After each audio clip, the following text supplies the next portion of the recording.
Mai no havien estat les comunitats autònomes tan endeutades com ara, i la nostra és una de les que més ho està.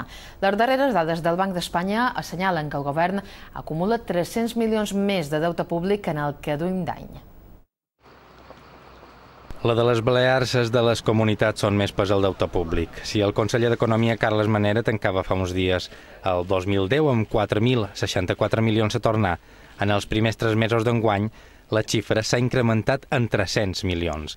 El deute actual representa un 16% del nostre PIB, és a dir, de la riquesa que genera la nostra economia. Això està per damunt de la majoria de comunitats i només ens superen Catalunya, el País Valencià i Castella-La Manxa. Ara bé, el que deuen les comunitats autònomes no arriba a ser la quarta part de tot el deute de l'administració pública espanyola. A finals d'abril, 600.000 milions d'euros, que fan el 63% del PIB.